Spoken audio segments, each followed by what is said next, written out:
할렐루야, 할렐루야. 네, 오늘 수요밤 예배 나오신 우리 모든 성도 여러분들을 주님의 이름으로 환영하고 축복합니다.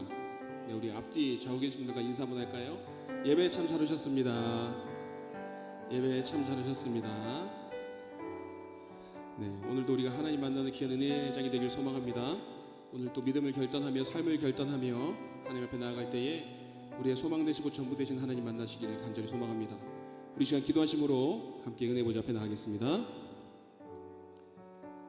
사랑과 자비가 풍성하신 하나님, 오늘도 저희들 이 자리 가운데에 인도하신 그 은혜에 감사드립니다. 세상에 살던 저희들 이 시간 주님 만나기 위해 이 자리에 모였습니다. 하나님, 우리의 생각과 마음 가운데 함께 하셔서 온전히 주님만 바라보도록 인도하여 주시고 우리의 구원자 되시고 나의 창조자 되신 그 주님만을 바라보며 찬양하는 시간 되도록 역사하여 주시옵소서. 말씀 들을 때에 그 말씀을 통해 하나님을 풍성히 만날 수 있도록 인도하여 주시고 우리의 귀를 열어주셔서 성령님의 음성 듣는 시간 되도록 역사하여 주시옵소서. 예배 가운데 승리의 자리를 이끄실 주님 기대하오며 사랑이 많으신 예수님의 이름으로 기도합니다. 아멘.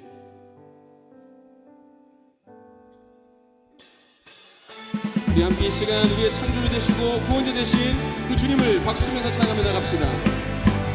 기뻐하며 함께 노래 부르리 소리 높여 할렐루야 부르리 주님 앞에 나와 찬양 드리며 우리 주님과 함께 한 번 더 기뻐하며 함께 기뻐하며 함께 노래 부르리 소리 높여 할렐루야 부르리 주님 앞에 나와 찬양 드리며 우리 주님과 함께 기뻐하 믿음으로 나의 창조자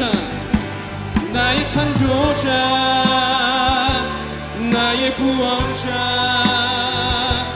가장 귀한 나의 예수님 찬양합니다. 나의 치료자 나의 선한 목자 되신 주 예수 나의 주 우리 처음부터 믿음으로 기뻐하며 함께 기뻐하며 함께 노래 부르리 소리 높여 할렐루야 부르리 주님 앞에 나와 찬양 드리며 우리 주님과 함께 기뻐 우리 지금 믿음으로 나의 창조자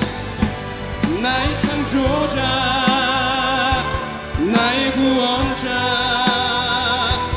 가장 귀한 나의 예수님 찬양합니다. 나의 치료자 나의 선한 목자 되신 주 예수 나의 우리 한 번 더 시간 기쁨으로 나의 창조자 나의 구원자 나의 창조자 나의 구원자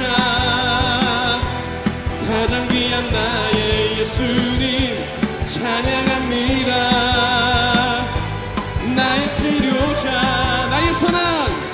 나의 선한 목자 되신 주 예수 나 우리 시간 마지막으로 한 번 더 나의 창조자 나의 구원자 나의 창조자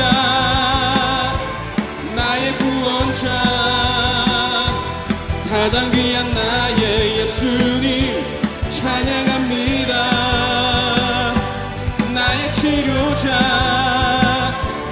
나의 선한 목자 되신 주 예수 나의 주 함께 고백합시다. 다 와서 찬양해 다 와서 찬양해 사랑을 주신 주 찬양해 사랑해 우리 주님 생명 주셨네 기쁨으로 소리쳐 찬양해 기쁨을 주시는 우리 왕 찬양의 제사 드리며 주 우리 한번 고백합시다. 다 와서 찬양해 다 와서 찬양해 사랑을 주신 주 찬양해.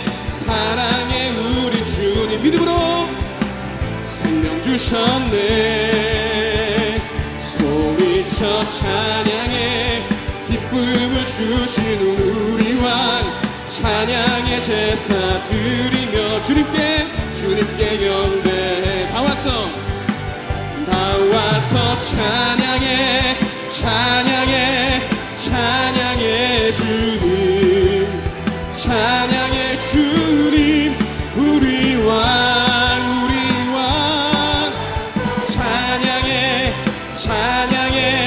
찬양해 주님.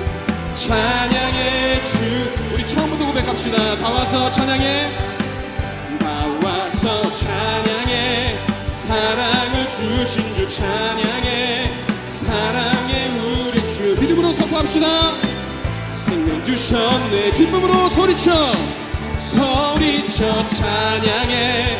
기쁨을 주시는 우리 왕 찬양의 제사 드리며 주님께 경배. 다 와서 찬양해. 찬양해 주님. 찬양해 주님 우리 왕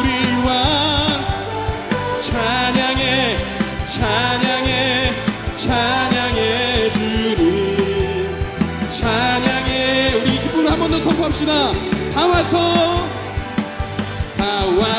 찬양해. 찬양해 주님. 찬양해 주님 우리 왕. 다 와서 찬양해 주님. 찬양해. 우리 마지막으로 한 번 더 선포합시다. 다 와서 찬양해 주님. 찬양해 주님 우리 왕 찬양해 주님. 찬양해 주님 우리 왕. 찬양해 주님. 마지막으로 찬양해 주님 우리 왕. 찬양해 주님 우리 왕. 할렐루야. 우리의 왕 되신 주님, 우리의 삶의 전부 되신 그 주님께 이 시간 우리 감사 찬양의 박수 나갑시다. 할렐루야.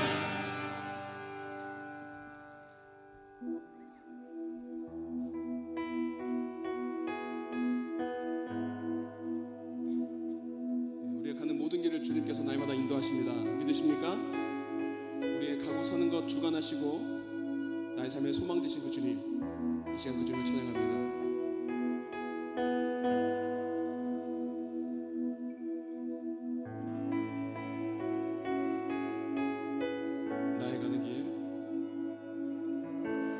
나의 가는 길 주님 인도하시네. 그는 보이지 않아도 날 위해 일하시네. 주 나의 인도자 항상 함께 하시네. 사랑과 힘 베푸시며 인도하시네.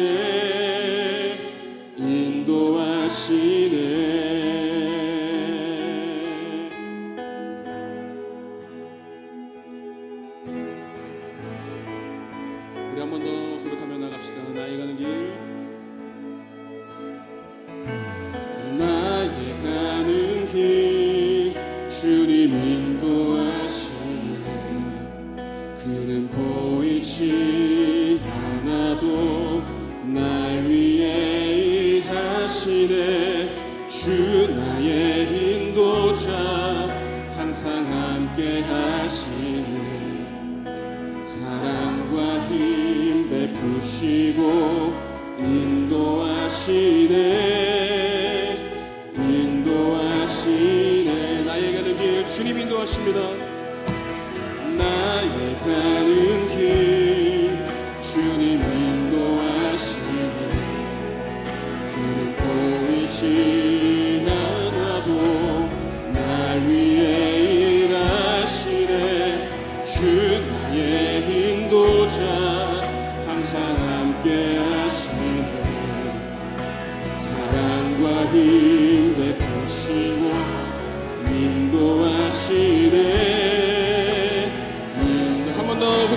나갑시다. 나의 가는 길, 나의 가는 길 주님 인도하시네. 그는 보이지 않아도 날 위해 일하시네. 주의 인도자 항상 함께 하시네. 사랑과 힘 베푸시고 인도하시네. 우리 마지막으로 선포하며 나갑시다. 나의 가는 길 그 주님 인도하십니다. 나의 가는 길 주님 인도하. 주는 보이지 않아도 날 위해 일하시네. 주의 인도자 항상 함께 하시네. 사랑과 힘 베푸시네. 인도하시네.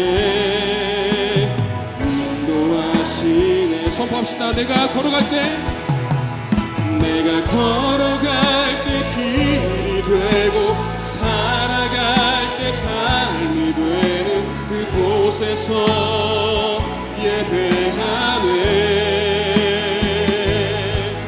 내가 걸어갈 때 길이 되고 살아갈 때 삶이 되는 그곳에서 예배하네.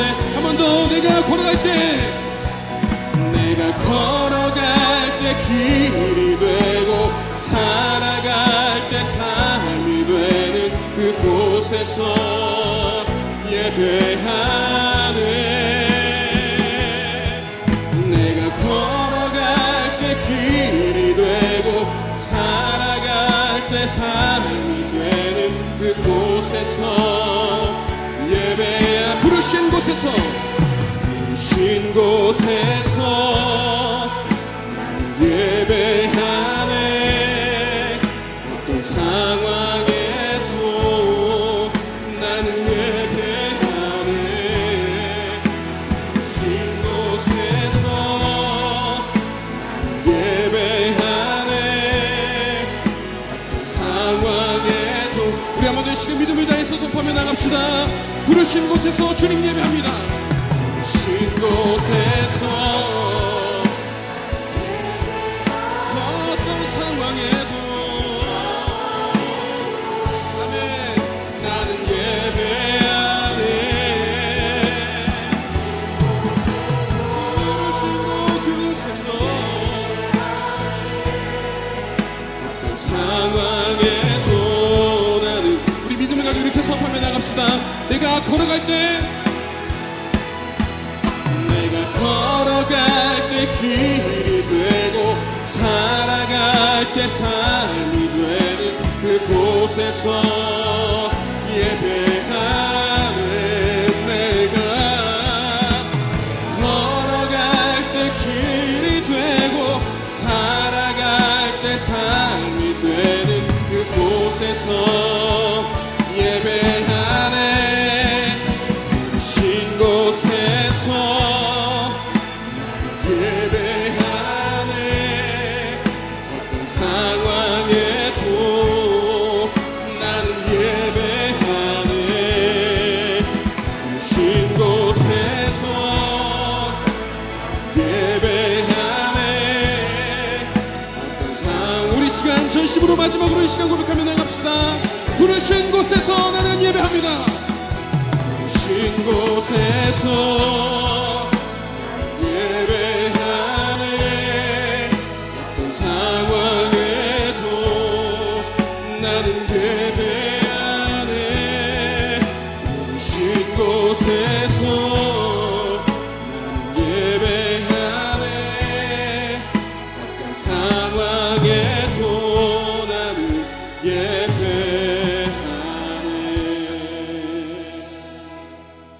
우리 시간 기도하며 나가실 때 주님, 오늘 예배 가운데서도 함께 하셔서 우리 믿음을 결단하며 삶을 결단하며 주님 앞에 나아갈 수 있도록 인도하여 주시고, 우리가 서 있는 그곳에서 항상 하나님을 예배하고 찬양하는 저희들 되도록 주님 시간 붙들어 주시옵소서라고 기도하며 나가겠습니다. 그리고 말씀 증거하실 사자 목사님 성령님께서 붙들어 주셔서 귀한 말씀을 통해 우리의 믿음이 확정될 수 있도록 주님 인도하여 주시옵소서라고 이 시간 기도하며 나가겠습니다. 기도합시다.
오라 우리가 여호와께로 돌아가자. 여호와께서 우리를 찢으셨으나 도로 낫게 하실 것이요 우리를 치셨으나 싸매어 주실 것임이라. 아멘.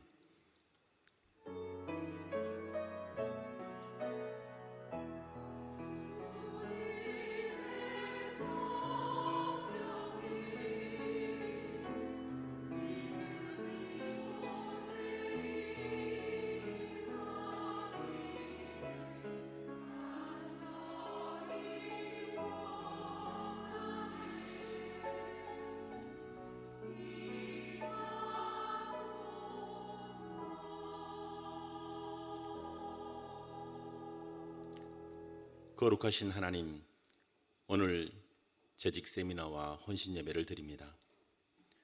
박대준 목사님께서 전하시는 말씀 가운데 은혜와 사랑으로 임재하옵소서.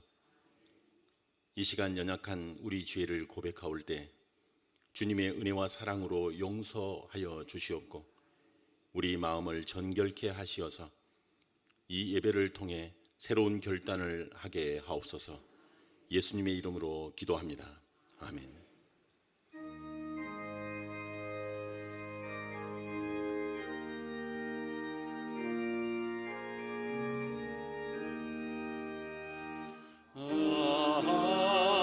하나님의 은혜로 있을 데 없는 자 왜 구속하여 주는지 난 알 수 없도다. 내가 믿고 또 의지함은 내 모든 형편 아시는 주님 늘 보호해 주실 것을 나는 확실히 아네. 왜 내게 굳센 믿음과 또 복음 주셔서 내 마음이 영상 편한지 난 알 수 없도다.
주실 것을 나는 확실히 아네. 주 언제 강림하실지 복방의 홍낮에 또 주님 만날 그곳도 난 알 수 없도다. 내가 믿고 또 의지하는 내 모든 형편 하시는 주님 늘 보호해 주실 것을 나는 확실히 아네.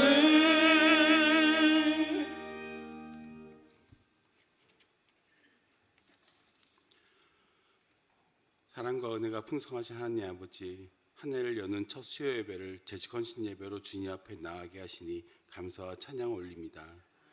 부족한 저희를 불러 주님의 몸된 교회를 섬기게 하시고 각자의 자리에서 직분을 맡겨주신 은혜를 기억하며 겸손히 머리 숙입니다. 주님, 우리가 맡은 직분이 사람의 것에서 난 것이 아니라 하나님의 부르심과 뜻 가운데 있음을 잊지 않게 하옵시고, 섬김의 자리가 자랑이 아닌 겸손으로, 의무가 아닌 사랑으로, 형식이 아닌 진심으로 주님의 교회를 세워가게 하시고 즐거움과 기쁨으로 주의 일을 하게 하옵소서. 연약함과 부족함이 많지만 성령님께서 우리 가운데 함께 계셔서 지혜와 능력을 더하여 주시고 말과 행동, 결정 등 삶의 모든 순간이 주님 영광만을 드러나게 하옵소서. 저희가 항상 깨어 기도하고 말씀을 늘 곁에 두게 하시고 주님의 일을 하면서 어떤 시험에도 들지 않게 하시어 지치고 낙심한 마음이 있으면 새 힘을 주시고 영육 간의 강건함과 물질 또한 부족하지 않게 하소서. 모든 재직과 성도님들 그리고 목사님들의 마음을 하나로 묶어주시고 서로를 판단하고 정죄하기보다 이해하고 배려하고 칭찬하여 주님이 세우신 화곡동 교회가 은혜로 하나 되어 사랑으로 나아가게 하시고 서로 다른 생각과 모습 속에서도 한 몸된 교회로 주님의 뜻을 이루게 하옵소서. 우리 교회를 맡아 섬기시는 한경구 후임 목사님이 성령 충만한 임재를 허락하여 주옵소서. 말씀을 전할 때마다 하늘의 권세와 능력을 더하여 주시고 목회의 모든 결정하는 순간마다 성령님께서 앞서 인도하여 주시며 영육 간의 강건함을 주시고 기쁨과 담대함으로 교회를 이끌어가게 하옵소서. 부목사님, 전도사님, 장로님들에게도 하늘의 지혜와 분별력을 더하여 주시고 재직 모두가 한 마음으로 협력하여 이 땅 가운데 하나님 나라를 확장하는 도구로 쓰임받게 하옵소서. 오늘 말씀을 전하신 박대진 목사님께서 성령이 권능을 주셔서 직분을 맡은 자로 설교할 때 저희에게 도전과 은혜가 넘치게 하여 주옵소서.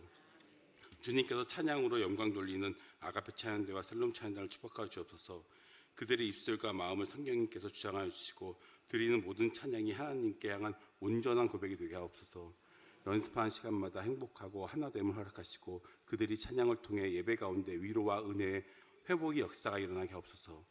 이 밖에 예배를 돕는 많은 손길이 있습니다. 그분들 또한 강건함을 허락해 주시고 주님의 일을 하는데 피곤하지 않고 기쁨으로 나가는 하루하루 되게 하소서. 주님, 저희를 긍휼히 여기사 몸이 아프신 분들을 건강함을 허락하셔 활기차게 하시고 마음이 상한 분들에게 하늘의 위로를 주셔서 평온하고 담대하여 사랑하는 마음을 허락해 주시고 금전적으로도 어려움 없고 나누고 베풀게 하여 주시며 저희가 복의 통로가 되어 주님 영광만을 나타나게 하여 주옵소서. 주님의 복음을 들고 열방으로 나가는 선교사님들을 기억하여 주옵소서. 낯선 땅과 환경 속에서도 주님께서 친히 동행하여 영육간의 강건함과 안전함을 살펴주시고 성령이 담대함을 더하여 주옵소서. 그들이 사역 위에 복음의 열매가 맺게 하시고 우리들도 기도와 물질로 끝까지 동역하는 교회가 되게 하옵소서. 주님, 이 나라와 사회, 한국 사회를 주님의 손에 올려드립니다. 갈등과 분열, 불안과 절망 속에 이 땅이 긍휼을 여겨주시고 정의와 공의가 강물처럼 흐르게 하시며 다음 세대가 바른 가치와 믿음 안에서 세워지게 하시고 교회가 사회 속에서 희망과 화해의 도구로 쓰임받게 하소서. 우리 성경을 기쁘게 받아주시고 모든 열매와 결과를 주님께 올려드리며 이 모든 말씀 우리를 사랑하신 예수님 이름으로 간절히 기도드립니다. 아멘.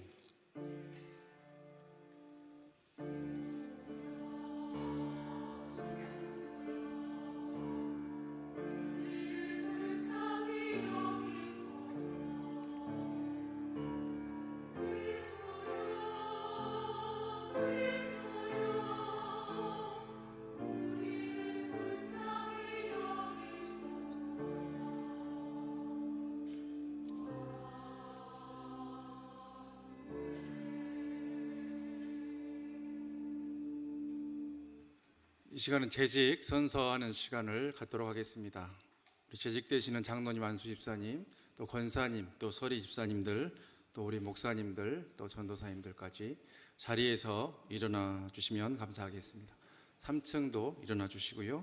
오늘 선서 대표는 유기남성교 회장 되신 우리 정혜원 안수 집사님, 또 3.1 여전대 회장 되신 윤희진 집사님께서 대표로 낭독해 주시겠습니다. 다 함께 오른손을 올리고 선서하겠습니다. 선서 재직 서약서.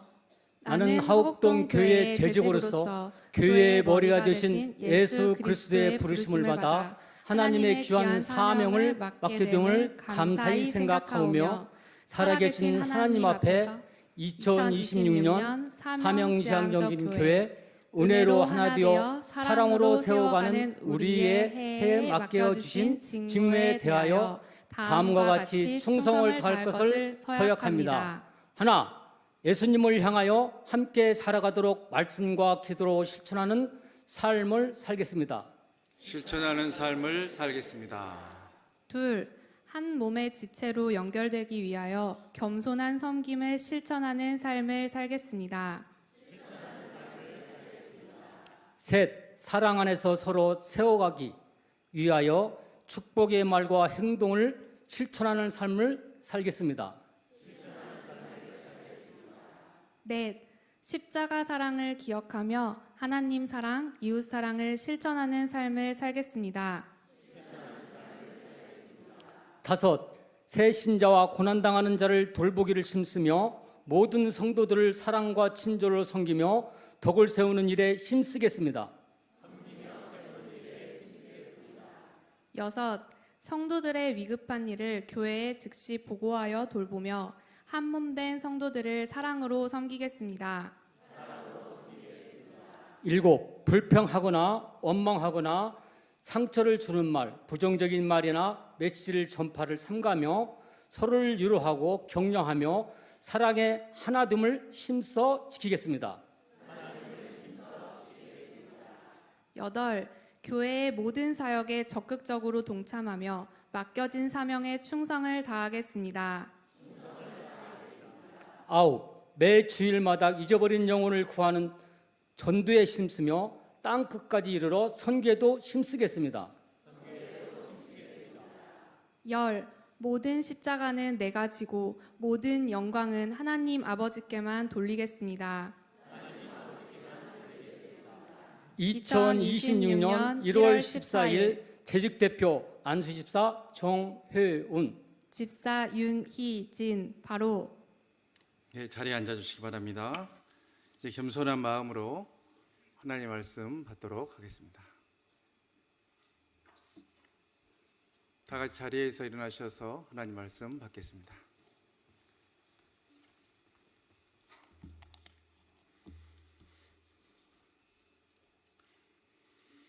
오늘 우리에게 주신 하나님의 말씀은 디모데전서 1장 12절로 17절 말씀입니다. 제가 받들어 읽겠습니다. 나를 능하게 하신 그리스도 예수 우리 주께 내가 감사함은 나를 충성되이 여겨 내게 직분을 맡기심이니 내가 전에도 비방자요 박해자요 폭행자였으나 도리어 긍휼을 입은 것은 내가 믿지 아니할 때에 알지 못하고 행하였음이라. 우리 주의 은혜가 그리스도 예수 안에 있는 믿음과 사랑과 함께 넘치도록 풍성하였도다. 믿보다 모든 사람이 받을 만한 이 말이여, 그리스도 예수께서 죄인을 구원하시려고 세상에 임하셨도다 하였도다. 죄인 중에 내가 괴순이라. 그러나 내가 긍휼을 입은 까닭은 예수 그리스도께서 내게 먼저 일체 오래 참으심을 보이사 후에 주를 믿어 영생 얻는 자들에게 본이 되게 하려 하심이라. 영원하신 왕 곧 썩지 아니하고 보이지 아니하고 홀로 하나님이신 하나이신 하나님께 존귀와 영광이 영원 무궁토록 있을지어다. 아멘. 이 말씀은 살아계신 하나님의 말씀이십니다.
아멘.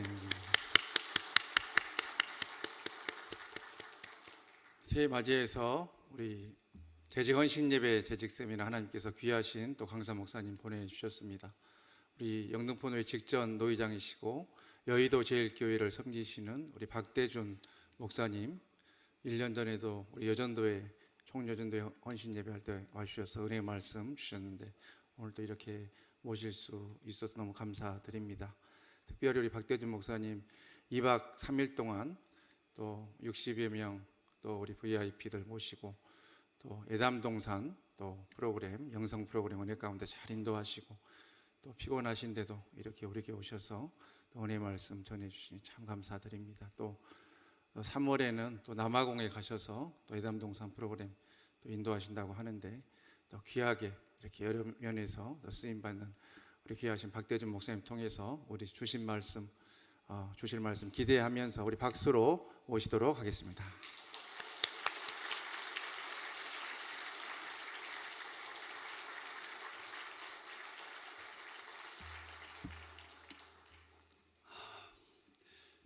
교회가 세상의 희망인 것을 믿으십니까? 진짜요? Really? 근데 또 찬양 가운데 그런 내용이 있어요. 내가 교회입니다. 그랬어요. 여러분이 교회라면, 교회가 세상의 희망이라면 여러분이 세상의 희망인 것을 또한 동의하십니까? 예, 그래요. 우리는 주님 앞에 부름받은 하나님의 사람들이지만 예수님의 거룩한 보혈로 인침받은 하나님의 사람들이고 또 우리 안에 성령님 거하시면서 우리가 바로 교회입니다. 교회입니다. 교회가 해야 할 가장 중요한 일이 뭘까요? 교회가 해야 할 가장 중요한 일, 다른 거 아니고 하나님을 드러내는 거죠. 하나님을 드러내는 것. 내 삶 속에 하나님을 드러내고 살아가는 것. 그것이 우리가 해야 할 일이고 그렇게 우리가 살아간다면 우리가 세상에 희망이 될 수 있으리라 믿습니다. 화옥동교회가 이 화옥동에 또 서울에 대한민국에 온 세상에 미치는 세상의 희망이 되는 아름다운 교회가 되기를 축원합니다. 제가 좀 전에 우리 목사님 말씀하신 것처럼 제가 예담동산이라는 영성훈련 프로그램을 진행하고 있어요. 아마 여기 화곡동교회도 예담동산 경험하신 분들이 좀 계실 거예요. 계실 건데 그 치유동산 하기 전에 예담동산을 먼저 경험하시고 또 저희 예담동산에서 치유동산 할 수 있도록 많이 후원을 했어요. 또 김우중 목사님 말씀해서 이 부탁을 해서 여러 가지로 많이 물품을 지원해 주기도 하고 그래서 치유동산이 시작되기도 했죠. 그만 화곡동교회 안에도 그렇게 우리 예담동산하고 관련된 분들이 계실 것 같아요. 지금도 이번 주간에 103번째 예담동산을 좀 하고 오늘 아까 오후에 마치고 부지런히 내려왔습니다. 내려와서 이게 이제 제가 생각하기에 여러분에게 복일 것 같아요. 왜냐하면 제가 영성훈련 프로그램 진행하고 돌아오니까 몸은 사실 피곤하죠. 하루에 4시간, 3시간 자고 3박 4일 진행했으니까요. 그러긴 한데 근데 거기서 함께 은혜 속에 뒹굴다 왔으니까 은혜 속에서 함께 머물다가 왔으니까 오늘 이제 마무리하는 시간 됐는데 참석한 분들이 지원해서 참석한 분들이 54명이 참석했고 그분들을 돕고 섬기기 위해 참석한 사람들이 140명이 참석을 했어요. 그러니까 200여 명이 모여서 동신기도원을 했는데요. 200여 명이 모여서 은혜 도가니 속에 3박 4일을 지냈으니까 그러다 왔으니까 제게서 은혜 냄새 안 나겠습니까? 그렇죠? 제가 구파발에서 부목사 생활을 했는데 부목사로 근 5년 부목사로 있었는데요. 저희 교회 사택이 산 밑에 있습니다. 근데 그 산에 가장 많은 나무가 있는데 어떤 나무냐면 아카시아 나무가 많았어요. 이게 5월, 6월만 되면 아카시아 꽃이 만발하는데 저희 집이 아카시아 꽃 냄새로 이게 향수를 뿌리지 않아도 스프레이 안 해도 냄새가 얼마나 진동하는지 몰라요. 한 번은 제가 그러고 이제 시내에 친구를 만나기 위해서 나왔는데 야, 너 무슨 향수 쓰냐 그러더라고요. 그래서 제가 그랬지요. 아카시아 향수 쓴다. 향수 쓴다. 아카시아 꽃 냄새 속에서 취해 사니까 몸에 그 냄새가 배더라고요. 3박 4일 동안 은혜 가운데 지내다 왔으니까 제게서 은혜 냄새 안 나겠습니까? 여러분들에게도 그것이 복인 줄 믿습니다. 그렇죠? 복인 줄 믿습니다. 오늘 제가 여러분이 재직 헌신 예배인데 세미나인데 제가 와서 보니까 김은영 목사님이 지난주에 부흥회를 하셨어요. 김은영 목사님 저희 1년 선배고 저희 교회 제 전임입니다. 김원영 목사님이 제 앞에 저희 교회 사역하시다가 장신대 교수로 가시면서 제가 후임으로 여의도 제일교회를 왔습니다. 근데 김원영 목사님이 그때 이제 미국에서 공부하고 오셔서 저희 교회에서 말씀을 전하고 양육하다가 장신대 이제 교수로 가시는 바람에 그 자리가 비워지니까 저도 좀 왔으면 좋겠다고 하셔서 제가 와서 말씀을 이제 사역을 지금 하고 있는데요. 와서 보니까 반갑네요. 김원영 씨다 그러니까. 김원영 목사님 워낙 설교의 달인 아닙니까? 그죠? 귀한 은혜의 말씀 여러분에게 전해졌을 겁니다. 그 기대를 하시면 실망할 수 있습니다. 저는 그 정도 김원영 목사님만큼 은혜를 끼칠 자신은 없습니다. 그런데 하나님께서 제게 주신 은혜가 또 김 목사님에게 주신 은혜가 있을 거고 제게 주신 은혜가 있지 않겠습니까? 제게 주신 하나님의 은혜를 함께 나누고 싶습니다. 재직은 어떤 사람일까요? 재직은 한마디로 말하면 일하는 사람입니다. 일꾼이라는 말입니다. 교회 일꾼, 그 사람이 바로 재직입니다. 요즘 이제 핫한 운동선수, 가장 핫한 운동선수 누가 있을까요? 여러분 기억나는 사람 누구 아십니까? 예? 손흥민 시대 갔습니다. 아니 어느 시대인데 손흥민을 지금 따지고 있습니까? 유럽에 있다가 지금 미국 갔잖아요. 이제 그 시대는 갔습니다. 새로운 스타가 떠오르고 있습니다. 누군지 아세요? 안세영 선수입니다. 어린아이예요. 아주 소녀입니다. 근데 이 안세영 선수가 작년에 세계대회에서 11번 챔피언을 먹었습니다. 대단한 겁니다. 이건 배드민턴 역사의 전무후무한 이 여성 그룹에서 남성은 한 명 있대요. 남자 선수 가운데는 11번 챔피언이 된 사람이 한 명 있대요. 일본 선수래요. 한 명 있는데 여자 선수 가운데는 1년이에요. 지금까지가 아니라 1년에 한 해 동안에 세계대회에 나가서 11번 우승한 챔피언이 된 선수는 남자 선수는 한 명 있는데 여자 선수는 없었대요. 안세영이 최초입니다. 대단한 선수예요. 지금 이제 다시 스타트를 걸었어요. 말레이시아에서 지난 주간에 세계 선수권 대회에 나가가지고 지금 우승 챔피언 됐죠. 처음 챔피언 2회가 처음 됐는데 점점 횟수가 늘어나겠죠. 금년에 기대가 됩니다. 금년에는 되게 이게 작년에 보니까 14번 대회가 있었다고 그러는 것 같아요. 그 중에 11번 챔피언이 된 거예요. 얼마나 대단합니까? 이번엔 좀 11번이 아니라 한 14번 다 하면 어떨까 싶은 생각도 드는데 욕심이라 생각은 듭니다. 이제 중국 사람들이 눈 크게 뜨고 덤벼들 거예요. 덤벼들 건데 안세영 선수 참 대단합니다. 어린 소년인데도 체력이 다리가 아파가지고 무릎이 아파가지고 치료를 받으면서도 다리 질질 끌고 넘어지면 일어나지 못하면서도 끝내 배드민턴을 하잖아요. 콕을 치잖아요. 그리고 승리하거든요.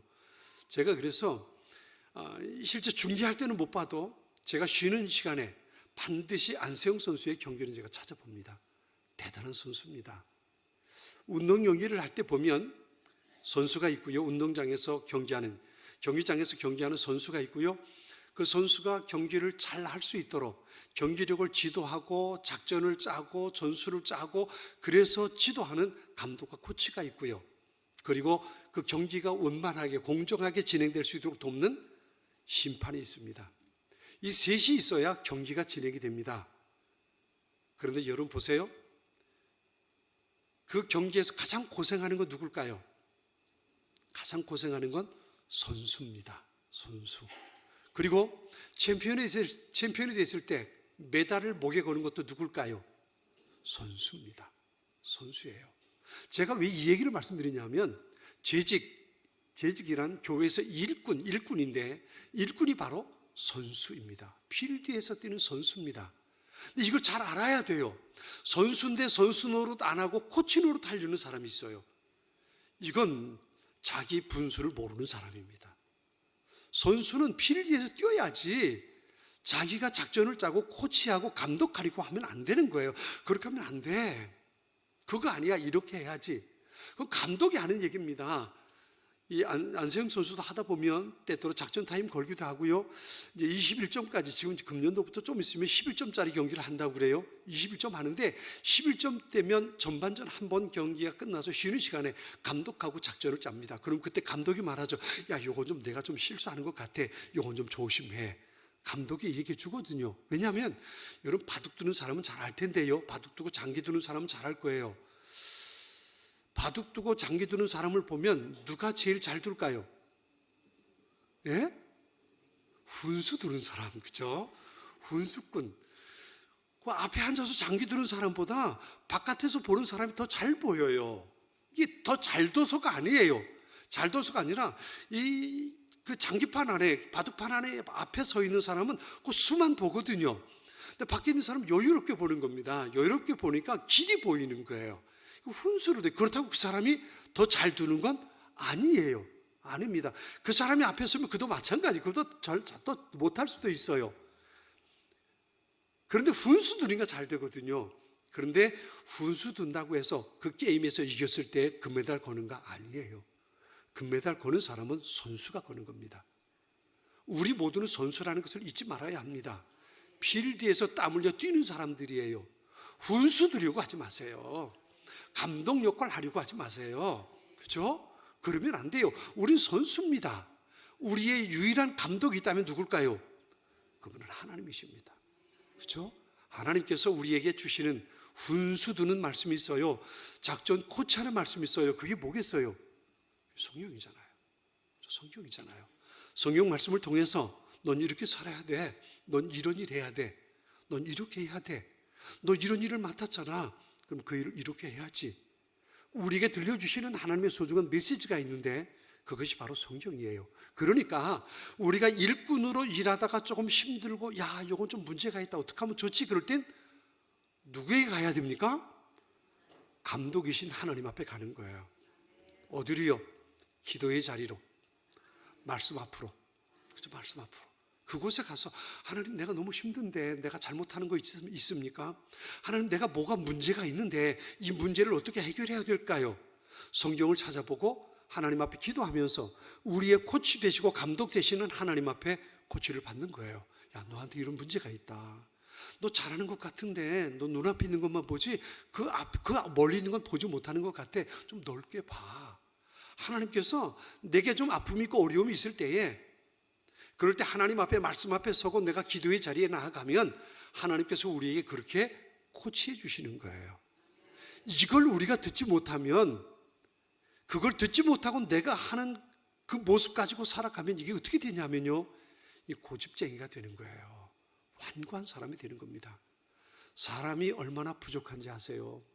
사람이 얼마나 약한데요. 우리의 눈으로 보는 게 다 100% 맞을 것 같습니까? 천만의 말씀이에요. 우리의 눈으로 본다고 다 맞는 거 아니고 다 맞는 거 아니에요. 지난번에 제가 길거리를 가다가 뒤통수를 한 대 맞았어요. 전 전혀 모르는 사람인데 와가지고 다 제 뒤통수를 딱 때리면서 전 그 이름도 있잖아요. 야 기쳐라 그러면서 제 뒤를 딱 때리는 거예요. 아 이게 뭐 말을 하는 날벼락이지 말이에요. 깜짝 놀래 뒤돌아봤는데 어떤 사람이 저를 보면서 야 기쳐라 그러면 뒤통수 딱 때리는 거예요. 아마 자기 친구 기철이라는 친구가 제 뒤통수 비슷한가 봐요. 제 걸음걸이 제 모습이 비슷했나 봐요. 와가지고 밑도 끝도 모르게 와가지고 뒤통수 딱 때리더니 야 기쳐라 왜 여기 있냐 그러는 거예요. 제가 얘가 뒤돌아봤더니 얼마나 멋져가든지 말이죠. 저도 한 대 쥐어받고 싶었어요. 때린 것보다 몇 배. 그죠? 이게 예전에 그랬잖아요. 뭔가 잘못하면 몇 배로? 몇 배로? 여러분 전혀 그런 거 안 해보시죠? 적어도 4배는 갚아야 되잖아요. 4배. 근데 쥐어받고 싶었는데 차마 그걸 못하고 죄송합니다. 얼굴 빨개져가지고 그러는데 여러분 사람의 눈으로 본다는 게 얼마나 부정확한지 몰라요. 내가 생각하는 거 한계가 있습니다. 내가 생각하는 게 다 맞는 거 아니고 내가 보는 게 다 정확한 거 아닙니다. 내가 생각하고 내가 보고 내가 판단하고 내가 듣는 모든 것들이 제가 나이가 드니까요. 죄송합니다. 저보다 연세 많으신 분들이 많으신데 저도 나이 들 만큼 들었거든요. 뭐 나이 먹을 만큼 먹었어요. 이제 저도 은퇴를 준비합니다. 이제 그 70이 가까워진다는 얘기예요. 60이 넘었고 60 중반 넘어갔고요. 이제 70을 바라보고 있으니까 좀 문제가 생기는 데가 있어요. 제일 먼저 문제 생기는 데가 어디냐면 이 귀더라고요. 귀에 문제가 생겨가지고 남자들이 굵게 말하는 것들을 제가 잘 못 알아듣겠어요. 여성 동지들이 하는 말은 제가 잘 듣겠어요. 왜냐하면 저희 집사람 하는 말 제가 안 들으면 죽으니까. 저희 집사람 말은 잘 들어야 되니까 여자가 하는 말은 제가 잘 듣게 되더라고요. 남자가 하는 말 가운데 굵게 하는 말은 제가 잘 못 알아들을 때가 있어요. 그래서 어떤 얘기를 하다가 좀 굵게 얘기하면 다시 한번 얘기해 달라고 제가 요청을 합니다. 제가 분명히 들어야 되니까, 실수하면 안 되니까요. 이게 나이가 드니까 문제가 생기는 것들이 있더라고요. 좀 더 지나가면 눈에도 문제가 생기겠지요. 그죠? 조금씩 더 문제가 되겠지요. 그래서 어떤 때는 뭐 백내장 수술도 해야 될 거고 보청기도 껴야 될 거고 그럴 때가 머지않아 오리라 생각은 됩니다. 오지 않았으면 좋겠지만 말이지요. 그렇게 될 거예요. 근데 그렇지 않아도 아무리 젊었을 때일지라도 내 눈으로 보고 내 귀로 듣고 내 지식을 가지고 판단하는 게 100% 꼭 맞는 것만은 아니란 말이에요. 내가 뭔가 교회 안에서 일을 하려고 할 때에 이걸 놓치면 안 돼요. 선수들이 경기장에서 경기할 때에 하는 것은 자기가 하는 그것만 보거든요. 근데 감독은 밖에서 게임 전체를 보니까 지금은 좀 천천히 해야겠다. 지금은 빨리 해야겠다. 지금 공격을 해야 되겠다. 지금 수비를 해야겠다. 이건 이 감독이 바깥에서 보고 작전을 짜는 거거든요. 그 작전에 따라서 선수가 게임을 해야 이길 수 있는 거예요. 근데 이 선수가 안에서 경기장에서 경기하면서 감독의 말을 듣고 자기 마음대로 하면 이건 실수하고 질 수밖에 없는 거예요. 우리가 선수로 경기장에서 재직으로 교회 안에서 일을 하다가 때로 내가 힘든 일이 있을 수 있어요. 내가 지금 이렇게 하는 것이 맞는 걸까? 때로는 인간관계 속에서 문제가 일어날 수도 있고요. 내가 하는 일들 속에서 문제가 일어날 수 있어요. 그럴 때는 어떻게 해야 된다고요? 감독 대신 하나님 앞에 돌아가는 거예요.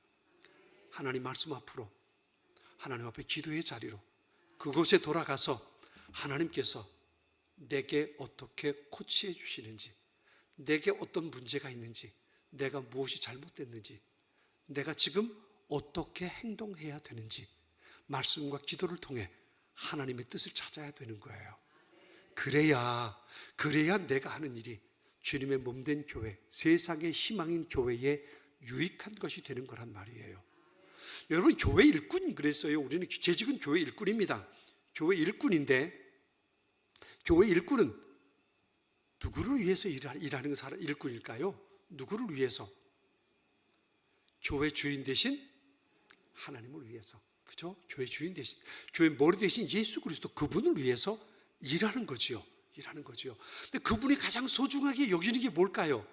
하나님께서 가장 소중하게 여기는 것, 우리 주님께서 가장 소중하게 여기는 것, 그것이 뭘까요? 그게 바로 교회입니다. 성경은 이렇게 말합니다. 하나님께서 하나님의 피로 사신 교회. 하나님의 피로 사신 교회. 여러분 생각해 보세요. 그럼 교회 가치는 얼마만큼 되는 거예요? 하나님께서 당신의 생명으로 맞바꾼 것이 교회라는 거예요. 여러분 믿으십니까? 여러분 화옥동 교회가 하나님께서 피값으로 하나님의 생명을 대가로 주고 사신 것이 화옥동 교회라는 것을 믿으시기 바랍니다. 제가 이번에 이제 그 영성 훈련을 진행하면서 자기를 소개하는 시간이 있었어요. 소개를 하는데 어느 분은 그렇게 말합니다. 내가 어느 교회 장로 누구입니다. 내가 어느 교회 목사 누구입니다. 내가 어느 교회 권사 누구입니다. 그리고 자기 소개를 다 했어요. 근데 어느 한 분이 그렇게 소개를 하더라고요. 저는 포천에 있는 작은 교회, 그냥 작은 교회 사모 누구입니다. 그리고 얘기를 하는 거예요. 제가 야단을 좀 쳤어요. 호통을 쳤습니다. 사모님이 자기 교회가 이제 개척한 지 얼마 안 돼서 교인 수가 10여 명 정도밖에 안 되니까 다른 교회들, 큰 교회들 비교하면 작잖아요. 그러니까 나는 작은 교회, 개척한 지 얼마 안 돼서 작은 교회 사모 누굽니다라고 얘기하더라고요. 제가 그 사모님에게 좀 야단을 쳤습니다. 사모님, 세상에 큰 교회도 없고 작은 교회도 없습니다. 세상의 교회는 하나님의 교회밖에 없습니다. 왜 작은 교회라고 말씀하십니까? 개척할 때 하나님께서 피값으로 사신 교회가 된 거 아닙니까? 그렇다면 그 교회를 자랑스럽게 여기십시오. 작은 교회라고 생각하지 마십시오. 하나님의 피로 사신 교회입니다. 얼마나 귀합니까? 그랬어요. 그랬더니 사모님이 시작하자마자 자기를 소개하면서 그랬는데 제가 야단을 치니까 눈물을 쭉 흘리더라고요. 목사님 죄송합니다. 제가 잘못 생각했습니다. 눈물을 흘리면서 나는 포천에 있는 어느 교회 사모 누굽니다라고 말하더라고요. 여러분 그래요. 교회가 크건 작건 상관없어요. 그것과 상관없이, 교회 사이즈와 상관없이 우리는 모두가 하나님의 피값으로 사신 교회라는 거예요. 그러니까 교회에서 우리가 일을 할 때에 누구의 눈치를 봐야 되냐면 하나님의 눈치를 봐야 되는 거예요. 종은 그렇잖아요. 종은 주인의 눈치를 봐야 되는 거잖아요. 그죠? 종은 주인의 눈치를 봐야지. 근데 교회 일을 하다 보면 누구 눈치를 봅니까? 솔직히 말하자고요. 교회에서 사역하다 보면 누구 눈치를 봅니까? 대개 사람의 눈치를 볼 때가 참 많죠. 내가 이렇게 하면 저 사람 뭐라고 말할까? 저는 때때로 교회에서 기도하는 사람들의 모습을 보면서 그런 생각이 들 때가 있어요. 저 사람이 과연 이런 질문 유치하니까 하면 안 되는데 기도는 누구에게 하는 겁니까? 믿으십니까? 그런데 교회에서 기도할 때 어떤 사람이 기도할 때 보면 하나님 앞에 기도하는 것이 아니라 사람들에게 기도하는 것 같아요. 하나님 앞에 기도하는 것이 아니라 여러분 기도는 분명히 하나님께 드리는 거잖아요. 하나님 도와주세요. 하나님 은혜 주세요. 하나님 살려주세요. 하나님께 기도하는 거잖아요. 근데 어떤 사람들 기도를 가만히 보면 하나님께 드리는 기도가 아니라 사람들에게 하는 기도 같아요. 또 어떤 때는 또요, 기도를 하는데 교인들에게 설교를 하듯 기도를 해요. 하나님 이렇게 해야 되는 거 아닙니까? 이렇게 해야 맞는 거 아닙니까? 그리고 기도를 해요. 하나님 몰라서 물어보는 거예요? 하나님 앞에 답을 구하는 겁니까? 이거 사람 들으라고 하는 거예요. 이게 문제가 돼요. 교회에서 재직으로 사역할 때 잊지 말아야 할 것은요, 우리는 하나님의 눈치를 보며 사역해야 되는 거예요. 왜? 교회 주인이 하나님이시니까. 교회가 하나님의 것이니까. 하나님께서 내게 이 일을 맡겨주셨으니까. 그렇죠? 맡겨주셨으니까 하나님의 눈치를 보며 사역해야 되는 거예요. 때로 우리 부목사들에게, 우리 부교육자들에게 그런 얘기를 합니다. 당신들은 당신의 목회를 하는 거야. 나는 내 목회를 하는 거고 내 눈치 볼 필요 없어. 당신이 하나님 앞에 부름받은 대로 충성해. 내게 충성할 필요 없어. 그런 얘기를 합니다. 부교육자가 사역하는 것이나 담임 목사가 사역하는 것이나 하나님께서 주신 사명을 가지고 사역하는 거예요. 여러분 마찬가지예요. 장로, 권사, 집사 다 똑같아요. 교회에서 임명을 하지만, 당회에서 임명을 하지만 여러분에게 맡겨진 사역은 하나님의 거룩한 뜻을 받들어서 당회에서 임명하는 거고요. 여러분은 모두 주인 대신 하나님의 눈치를 보고 그분의 뜻에 맞게 사역해야 되는 거라고요. 이게 교회 일꾼이 살아가야 할 삶의 모습이란 말이에요. 내가 이 일을 할 때 하나님 어떻게 생각하실까? 이걸 생각해야지 내가 이렇게 하면 저 사람이 어떻게 생각할까? 이렇게 생각하면 곤란해지는 겁니다. 좀 곤란해지는 거예요. 내가 이렇게 말하면 하나님 어떻게 생각하실까? 내가 이렇게 하면 하나님 어떻게 보실까? 내가 이 일을 하면 과연 하나님 기뻐하실까? 그래서요, 우리가 하는 모든 일이 하나님께서 기뻐하시는데 초점이 막혀져 있어야 된단 말이에요. 사람을 기쁘게 하는 것이 아니라 하나님께서 기뻐하실 그 일에 초점이 맞춰져야 하는 것, 그것이 바로 교회 일꾼인 재직이 해야 할 소중한 모습이란 말이에요. 그러면 어떻게 그렇게 해야 할까? 교회 일꾼된 내가 어떻게 그렇게 감당할 수 있을까? 오늘 본문의 사도 바울을 통해서 우리가 소중한 한 가지 메시지를 들을 수 있어요. 오늘 보면 12절 이렇게 말합니다. 나를 능하게 하신 그리스도 예수 우리 주께 내가 감사함은 나를 충성되이 여겨 내게 직분을 맡기심이니 그랬어요. 전 이 말이 참 좋습니다. 저는 목회하면서 늘 이 말씀을 마음에 담습니다. 다시 한번 이런 말이에요. 나를 능하게 하신 그리스도 예수 우리 주께 내가 감사함은 나를 충성되이 여겨 내게 직분을 맡기셨다. 여러분, 이 고백이 여러분의 고백 될 수 있기를 바랍니다. 내가 잘나서 직분 맡겨주신 거 아니에요. 아십니까? 내가 능력이 있어서 직분 맡겨주신 거 아니에요. 내가 목사가 된 것, 장로가 되고 권사가 되고 집사가 된 것, 그건요 내가 잘나서가 아니에요. 내가 자격이 있어서가 아니에요. 그것이 아니라 하나님께서 내가 부족하지만 그래도 내가 너를 쓰고 싶어, 그래서 우리를 하나님의 일꾼으로 세워주셨다는 거예요. 믿으십니까? 믿으시면 같이 한번 더 크게 아멘 할까요? 종종 교회에서 일꾼을 뽑을 때에 항정직분자 투표를 하면 때로 문제가 생길 때가 있어요. 그래서 항정직분자를 뽑을 때 늘 더 많이 기도하게 됩니다. 그 일로 인해서 시험 드는 일이 없게 해달라고. 한 번은요, 저희 교회 일인데요, 장로 투표를 했어요. 투표를 했는데 한 분이 안 됐어요. 한 분이 안 됐는데 많은 사람들이 안 됐죠. 근데 한 분이, 그 중에 한 분이 안 됐는데 그분이 교회를 떠났어요. 교회를 떠났는데 근데 그분이 재직해 하는데 나와가지고 그런 발언을 하고 교회를 떠났어요. 나는 내가 될 줄 알았습니다. 여러분들이 나를 장로로 뽑아줄 줄 알았습니다. 그리고 얘기를 하는, 그런데 저를 뽑아주지 않은 것이 참 서운합니다.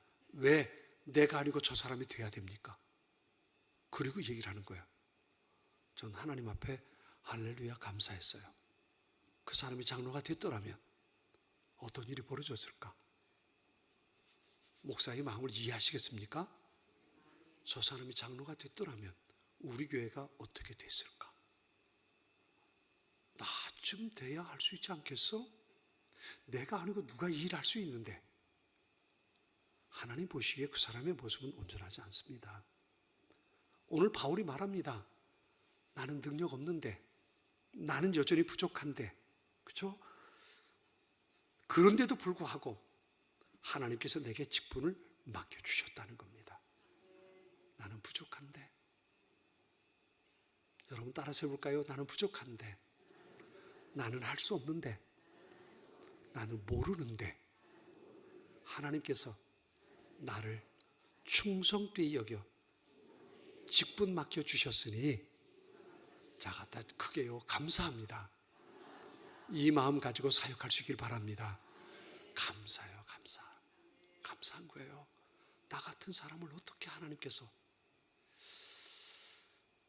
이게 뿐만 아니라요, 화곡동 교회니까 많은 교인들 가운데 여러분이 하나님의 교회 일꾼으로 세워졌잖아요.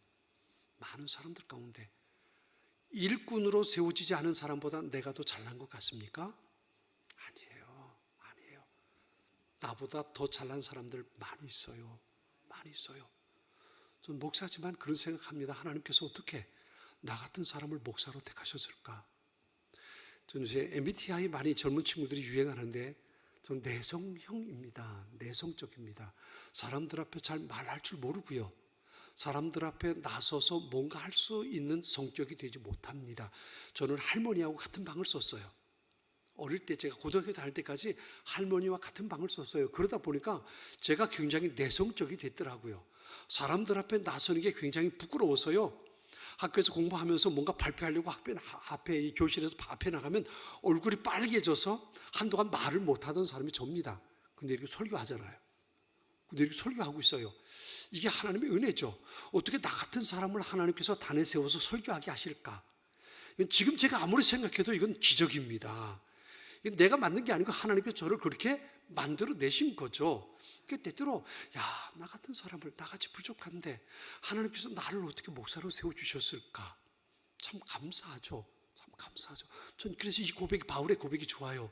하나님께서 내가 부족하지만, 나보다 더 잘난 사람들 많지만 나를 충성되이 여겨, 그 사람이 아니라 나를 충성되이 여겨 내게 이 직분 맡겨주셨구나. 감사하다. 이 마음 가지고 살아요. 이 마음 가지고 사니까 다른 사람들 앞에 내가 뽐낼 게 없는 거예요. 자랑할 게 없는 거예요. 너 왜 그따위로 해? 이렇게 말할 수가 없는 거예요. 왜? 그 사람이 나보다 더 잘났으니까. 내가 그 사람보다 못났으니까. 내가 그 사람에게 뭐라고 할 수 있는 게 없는 거예요. 이게 우리가 가지고 살아야 할 소중한 모습이 되는 겁니다. 바울이 그런 마음을 가지고 있으니까요, 나중에 자신이 왜 자신을 하나님께서 충성되이 여긴다고 말씀하셨을까? 자신이 왜 부족하다고 말씀하셨을까? 뒤에 보면 15절에 그렇게 말합니다. 내가 죄인 중에 뭐라고요? 죄인 중에 괴수다. 내가 죄인 중에 괴수였다는 거예요. 이 말은 무슨 말이냐면 세상의 모든 사람들 가운데 내가 가장 흉악한 놈이라는 거예요. 이게 바울의 고백입니다. 사실 바울이 그랬죠. 바울이 예수님을 만나기 전에 예수 믿는 사람들을 집집마다 찾아서 끄집어내서 고발하고 체포하고 감옥에 넣었던 사람이 바울 아닙니까? 그죠? 스데반이 순교당할 때에 그 자리에서 증인 역할을 했던 것이 바울이잖아요. 이놈은 죽어 마땅해. 내가 증인이야. 다 죽여. 이랬던 게 바울이란 말이에요. 그러니까 말하는 겁니다. 내가 죄인 중에 괴수다. 네, 여러분 생각해 보세요. 나는 그렇게까지는 안 했어. 이런 마음 가지고 계십니까? 나는 그렇게까지는 하진 않았어. 이런 생각하시나요? 그렇다고 해서 내가 바울보다 더 나은 사람일까요? 그렇죠. 바울보다 나은 사람. 바울의 이 고백은 그렇게 스데반을 죽일 때 했던 고백이 아닙니다. 예수님을 만나고 자신의 일생을 하나님 앞에 헌신하면서 주의 복음을 가지고 사방에 다니면서 죽음의 길을 다니면서 복음을 전하던 그런 가장 은혜와 능력이 충만했을 때, 그때 바울이 하는 고백입니다. 디모데에게 편지를 보낼 때가 그럴 때거든요. 가장 은혜가 충만하고 능력이 충만하고 하나님 앞에 붙잡혀서 사용되어지는 하나님의 거룩한 사도로 그렇게 사역할 때 이 고백을 하는 겁니다. 내가 죄인 중에 괴수로다. 여러분, 내가 죄인 중에 괴수였다는 얘기가 아닙니다. 지금 내가 죄인 중에 괴수라는 겁니다. 복음을 전하면서 놀라운 이적을 행하고 하나님의 교회를 세워가고 수많은 사람들에게 생명 되신 예수님을 전하며 살고 있는데, 지금 그때가 아니고요. 내가 스데반을 죽일 때 그때가 아니고, 내가 지금 이렇게 부름받아 사역하고 있지만 지금 내가 죄인 중에 괴수라고 말하는 거예요. 은혜 충만, 믿음 충만, 능력 충만. 우리가 바울을 보면 그렇게 말할 수 있다고요. 바울은 말합니다. 아니야, 내가 죄인 중에 괴수야. 죄인 중에 괴수야. 바울은 그렇게 말하고 있는 겁니다. 주님의 몸된 교회에서 사역을 할 때에 여러분 잊지 마세요. 나는 대단하지 않은데 하나님께서 어떻게 나를 찾아내셨을까? 나보다 더 잘난 사람들 참 많은데 어떻게 나를 찾아내셨을까? 감사하다, 감사하다. 그 마음 가지고 사는 거예요. 그 마음 가지고 사는 겁니다. 그 마음 가지고 살려면 우리에게 중요한 것이 하나 있어요. 그게 뭐냐 하면 은혜 받아야 한다는 거예요. 은혜 받는 것. 우리가 겸손하게 모든 일에 감사하면서 내가 죄인 중에 괴수일 뿐입니다. 난 참 못난입니다. 내가 할 줄 아는 것이 참 없습니다. 하나님께서 나를 도와주시지 않으면, 하나님께서 나를 사용하지 않으신다면 난 아무짝에 쓸데없는 나무떼기 같습니다. 이게 우리가 가지고 있어야 할 고백이거든요.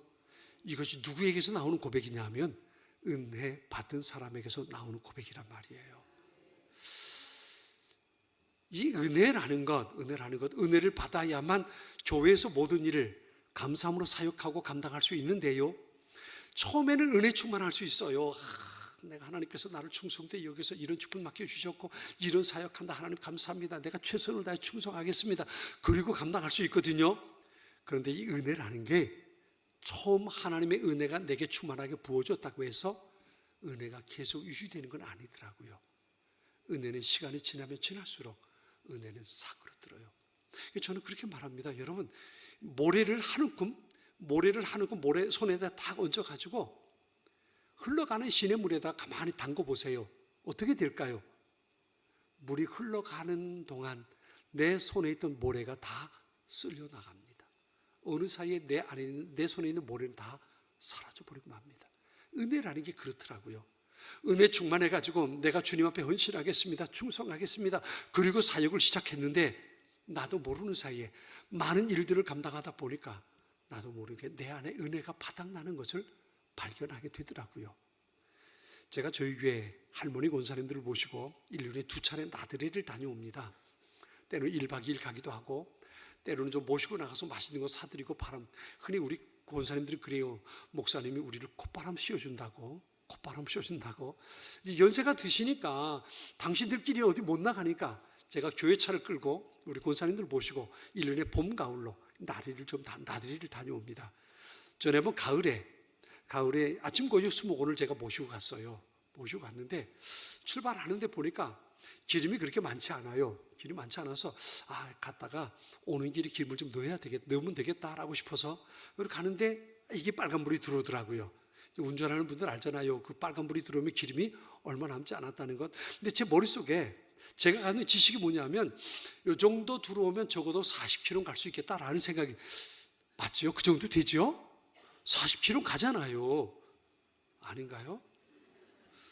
저는 그 빨간불이 딱 이제 경고등이 딱 들어오면 그래도 40km 정도 간다고 저는 이제 알고 있으니까 그래 40km 정도는 갈 수 있겠다. 그러면 올라가서 권사님들하고 아침 고요 수목원 살펴보고 그리고 밥 먹으러 내려오면서 기름을 넣으면 되겠다라고 생각이 된 거예요. 그 생각이 돼가지고 그래 가자. 그러고 이제 권사님들 모시고 차에 태우고 이제 그레이스에 이제 스타렉스에 태우고 그리고 아침 고요 수목을 갔잖아요. 근데 앞불사 여러분 아침 고요 수목 갔다 오시면 손 들어보세요. 많이 다녀오실 텐데 아침 고요 수목원 가는 길이 어떤 길인가요? 이 언덕길이에요. 이게 이 언덕길이에요. 그래서 그 앞에까지 가서 큰 길에서 그 아침 고요 수목으로 들어가는 입구로 들어가면 이 논바닥 길로 가면서 나중에는 이 언덕이에요. 언덕. 아, 이걸 제가 몰랐지 뭐예요. 언덕으로 딱 올라가니까 이 차가 서버린 거예요. 차 서버린 거예요. 그러니까 기름통에 이렇게 평지 갈 때는 기름통에 바닥이 남으니까 40km 가는데 언덕으로 올라가니까 기름통이 이 밑에 깔리니까 이게 안 나가는 거예요. 기름이 딱 떨어지니까 차가 멈췄잖아요. 우리 권사님들이 얼마나 죄송하던지. 권사님들 죄송한데요, 제가 기름이 떨어진 걸 제가 모르고 여기까지 왔다고 걸어 올라가시라고. 그래서 이제 보험사에 전화해가지고 여기 기름 떨어졌다고 왔으면 넣어달라고. 차에 기름이 떨어지니까 권사님들에게 민망한 일을 겪게 되겠더라고요. 여러분, 우리 삶에도 마찬가지예요. 하나님의 은혜가 내 안에 바닥이 나면 내가 하는 일이 문제가 생기는 거예요. 문제가 생기는 거예요. 은혜가 바닥이 나서 내가 뭔가 하면 그건 하나님의 일이 아니라 사람의 일이 되는 거예요. 은혜가 바닥이 난 상태에서 내가 무슨 말을 하면 하나님의 말을 하는 것이 아니라 사람의 말을 하는 거예요. 내가 은혜가 바닥이 난 상태에서 내가 누군가를 만나서 얘기한다면 그 사람을 위로하는 말이 아니라 비난하는 말이 될 수 있는 거예요. 내 안에 은혜가 바닥나지 않았는지 우리들 점검해야 돼요.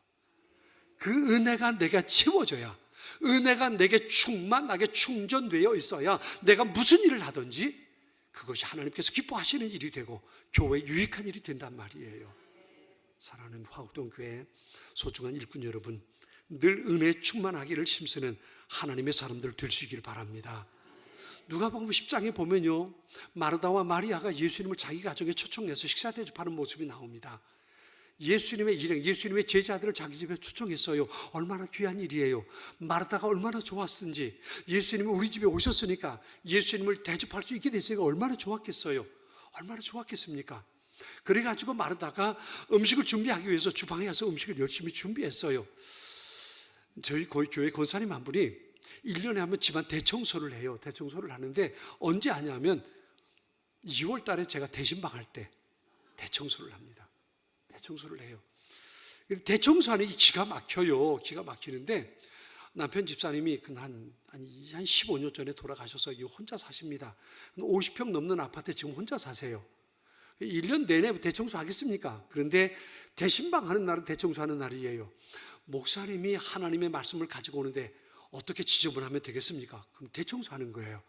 도배도 하고요, 도배도 하고 유리창도 닦고 그리고 청소를 합니다. 그중에 청소하는 가운데 심혈을 기울이는 게 한 가지가 있어요.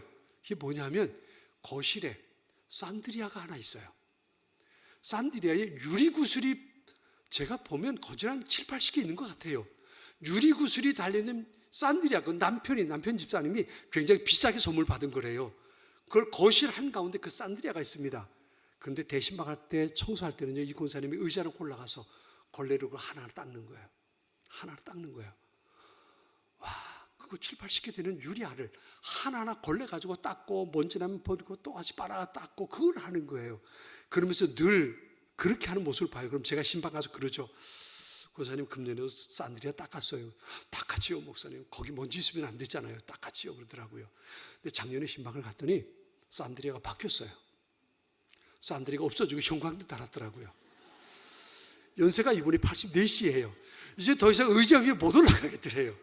의자 위에 올라가기 힘들겠더래요. 그게 바뀌었어요. 여러분, 마르다가 예수님 일행을 자기 집에 초대했으니 얼마나 좋겠어요. 예수님 앞에 음식 대접할 일이 생각하니까 얼마나 기분이 좋겠어요. 예수님 일행 모셔놓고 주방에 들어가서 예수님께 대접할 음식을 준비하는 겁니다. 그런데 여러분, 그 내용 가운데 어떤 내용이 나옵니까? 음식을 준비하다가 가만히 보니까 자기 동생 마리아가 예수님 앞에 앉아서 예수님의 말씀을 듣고 있거든요. 마르다가 예수님 앞에 말하죠. 선생님, 죄송합니다. 이거 방송 안 나가죠? 한쪽 귀로 듣고 한쪽 귀로 흘리세요. 성경에 그렇게 안 나오지만 이런 의미입니다. 선생님, 저놈 기집애 몇 척이 내버려둡니까? 나 바빠 죽겠는데 저놈 기집애 좀 보내서 나 좀 도와서 음식 준비하는 거 돕게 해주세요. 그러고 얘기하는 거예요. 얼마나 미웠으면. 자기는 바빠 죽겠는데 자기 동생 마리아가 그 예수님을 턱 받치고 얘기 듣고 있단 말이에요. 그러니까 예수님 앞에 그랬던 겁니다. 저놈 지집에 빨리 좀 보내서 나 음식 만들게 해달라고. 왜 그랬어요? 왜 그런 걸까요? 처음부터 그랬어요? 아니에요. 처음에는 예수님 대접한다고 그거 좋아서 주방에서 예수님 대접할 음식 만드는데 흥얼거리면서 찬양하면서 음식을 만들었다고요. 근데 하다 보니까 복잡한 거예요.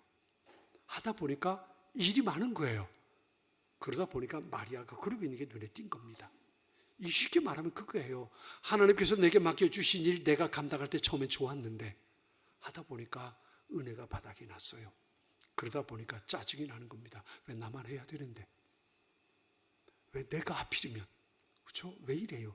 은혜가 바닥이 나니까 그런 거예요. 그 은혜가 다시 채워지지 않는다면 내가 하는 모든 일은 하나님께서 기뻐하시는 일이 아니라 사람을 기쁘게 하는 일이 되는 겁니다.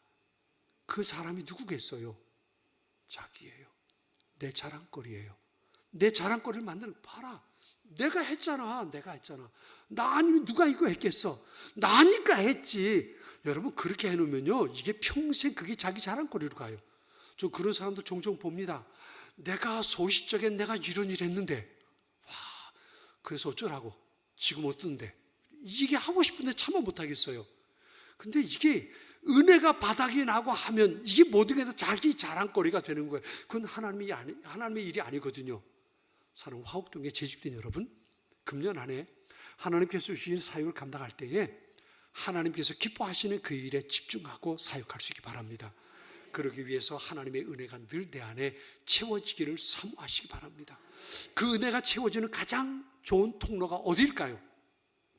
어디일까요? 교회. 특히 교회에서도 어디요? 예배 자리입니다. 예배 자리입니다. 예배 자리 참석하기를 늘 힘쓰세요.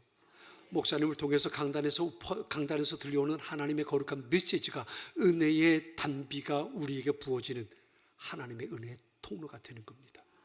예배 드릴 때에 하나님께서 내 영혼을 오르마 주십니다.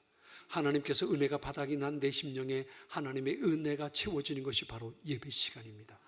내가 하나님께서 하나님의 말씀으로 코치 감독받고 싶은데 내가 전술 전략을 고치고 싶은데 하나님께서 예배 시간에 말씀을 통해서 내 전략과 전술을 바꿔주시는 겁니다. 지금까지 네가 사는 게 좀 문제가 있어. 이렇게 살아야 돼.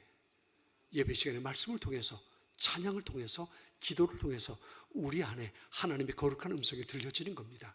이게 바로 은혜가 내 안에 채워지는 겁니다. 그렇게 은혜가 채워졌을 때에 비로소 우리가 하나님의 일을 감당할 수 있게 되는 겁니다. 사랑하는 여러분이 그런 사람들 될 수 있기를 바랍니다. 사람을 보지 마시고 하나님을 바라보고 하나님께서 주신 은혜로 늘 내 심령을 채워서 그것 가지고 주님의 몸된 교회 화곡동 교회를 섬기고 하나님의 핏값으로 사신 이 교회가 얼마나 소중한지 고백하면서 교회를 위해 헌신하고 사역하는, 그래서 하나님께서 보시기에 내가 너를 일꾼으로 세운 것이 내 마음에 참 든다. 여러분 누구에게 이 말 했을까요? 다윗에게 이 말 했거든요. 이는 내 마음에 합한 자라. 사랑하는 여러분들이 하나님 앞에 이 말을 들을 수 있는, 내가 너를 화곡동교회 장로로, 화곡동교회 권사로, 화곡동교회 집사로 세운 것이 내 마음에 흡족하다. 이 말을 들을 수 있는 화곡동의 소중한 재직들 될 수 있기를 주님의 이름으로 축원합니다. 그래서 금년에는 회복이 아니라 치유가 아니라 부흥을 향해서 성장을 향해서 다른 박질을 할 수 있는 귀한 원년 2026년 될 수 있기를 축원합니다. 같이 기도하겠습니다. 하나님께서 세우신 하나님의 핏값으로 세우신 주님의 몸된 교회 화곡동 교회 귀한 일꾼들 세우시고 2026년 이 땅 시작하게 하시니 감사합니다. 부족하지만 하나님 주신 은혜로 감당하길 원합니다. 우리 안에 은혜가 바닥나지 않도록 늘 예배를 통해서 말씀을 통해서 기도를 통해서 아버지 하나님, 우리 안에 그 은혜가 늘 충만하게 채워지게 하시고, 그 충만한 은혜 속에 나를 일꾼으로 불러주신 하나님 앞에 감사하며 겸손하게 내가 여기 있습니다, 나를 사용해 주십시오, 하나님을 바라보고 그 사명 감당해내는 화곡교회의 소중한 하나님의 사람들 되게 하여 주시옵소서. 예수님의 이름으로 기도드립니다. 아멘. 귀한 말씀으로 우리의 마음을 다잡게 해주신 우리 박대준 전노회장님, 또 우리 감사의 박수, 하나님께 영광의 박수 하겠습니다. 감사합니다. 때를 맞춰서 잘 모신 것 같습니다. 말씀이 정말 우리의 큰 도전을 주고 은혜를 준 귀한 말씀 너무나 감사드립니다. 오늘 8교구의 김옥진 협동전사님 어머님께서 별세하셨습니다. 이대 서울병원 장례식장이고요. 위로 예배를 위해서 예배 후에 출발합니다. 또 참여하실 분들은 또 많이 함께 하셔서 또 위로 나눠주시기를 바랍니다. 우리 찬송가 323장 힘차게 박수를 치면서 찬양한 후에 축도함으로 오늘 재직 헌신 예배, 재직 세미나 마치도록 하겠습니다.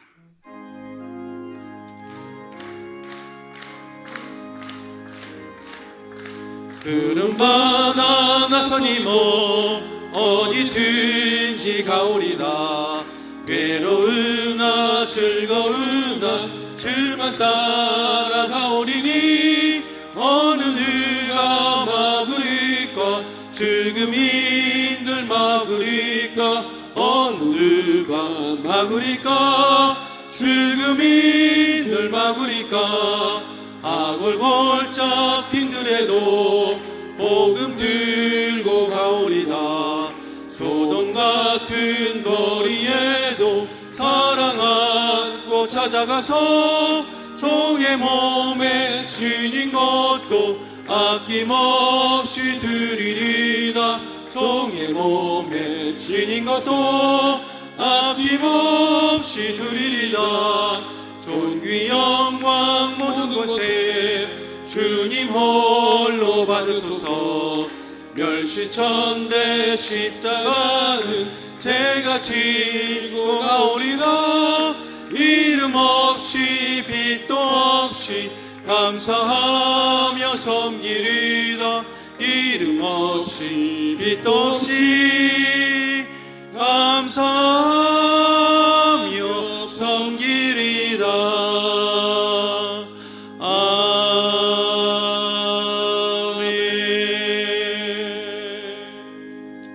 이제는 우리 화곡동 교회 머리 되어 주신 우리 구주 예수 그리스도의 은혜와 우리를 충성되이 여겨 직분을 주신 하나님 아버지 극진하신 사랑하심과 오늘도 우리를 통해서 영광받기 원하시는 보혜사 성령님 감화 감동 위로 은혜 충만 교통 교제케 하심이 오늘도 귀하게 은혜로 늘 채워가며 하나님의 은혜 가운데서 그리스도의 향기로 세상 가운데 나아가 교회로서의 삶을 살아가는 귀한 직분자로 서기로 다짐하는 우리 화곡동교회 모든 재직들과 영적인 식구들 위해와 오늘 또 은혜의 말씀으로 우리의 마음을 다시 한번 다잡게 해주신 우리 박대준 목사님의 사역과 남은 여생과 가정과 섬기시는 주의 몸된 교회와 또 우리의 가정과 우리의 자녀들과 우리의 생업 주의 몸된 화곡동교회와 이 나라의 민족 세계 열방 위의 희로 영원토록 함께 계시옵기를 간절히 축원하옵나이다. 아멘.